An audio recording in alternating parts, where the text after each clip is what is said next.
Berlin, last days of April 1945. The Third Reich is dying, as well as one of its most symbolic buildings, the Reichstag.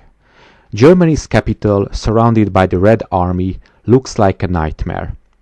It does not matter where you look, the hail of Russian shells has blown almost everything that remains standing. The once colorful Berlin's governmental buildings are now piles of rubble. From the 25th of April, the Red Army's infantry and armoured vehicles stalk the suburbs of Berlin. After the Battle of the Seelow Heights, the decimated German units have been forced to retreat to Reich's capital. Berlin, now called Fortress, will be the scenario for the last battle between the Soviet and German army. The defenders barely have food, water or ammunition.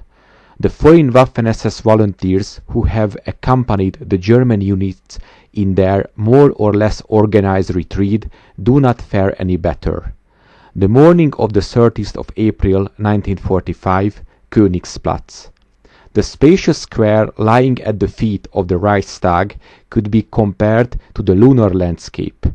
In the previous day, the Soviet infantry, supported closely by numerous tanks, has managed to take control of several buildings in the symbolic enclosure.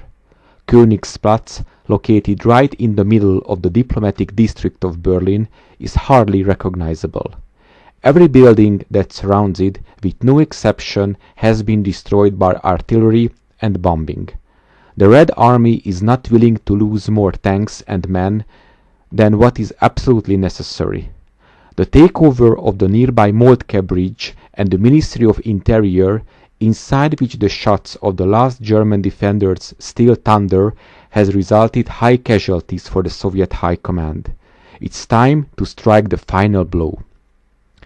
With the Soviet infantry already in the square, the Germans emerge from their craters or, staying behind cover, stick out their weapons pointing towards the brown tide. Hundreds of Soviet soldiers fire their weapons at the mass because they know their superiority in number to the exhausted defenders. Above their heads, dozens of shells fired from the artillery and the tanks, a blast of steel and destruction to protect their colleagues. At dusk, the Red Army's forward lines managed to break into the Reichstag. Outside, the absolute devastation. Hundreds of corpses scattered everywhere lie next to each other in grotesque positions. Every hour of the first day of May, and there is no respite from the fight. Inside the Reichstag, fights take place in the corridors, staircases and basements. All-out war, room by room. Those who defend the government building know they have their back against the wall because they do not expect mercy from the Russians. There is no other option but to hold out until the end. Fanaticism has nothing to do with the ideologies by now. It all comes down to trying to save one's own life, and the one from the wounded or dying friend bleeding side by side with someone who still stands, to shoot at point blank against every Soviet soldier who steps in. Each room has been transformed into a fort, authentic fortress defended by men desperate to survive for one more day. The Red Army pays a high price for the attempting to place the Russian flag on the top of the Reichstag. Any room taken by force translates into a bloodbath for Stalin's troops. Throughout the whole day, despite the efforts of the Red Army to bend its eternal enemy once and for all, wild brawls take place behind the damaged Reichstag walls. Finally, after the sunrise of the 2nd of May, the leading German officer, General Werling, signed the capitulation.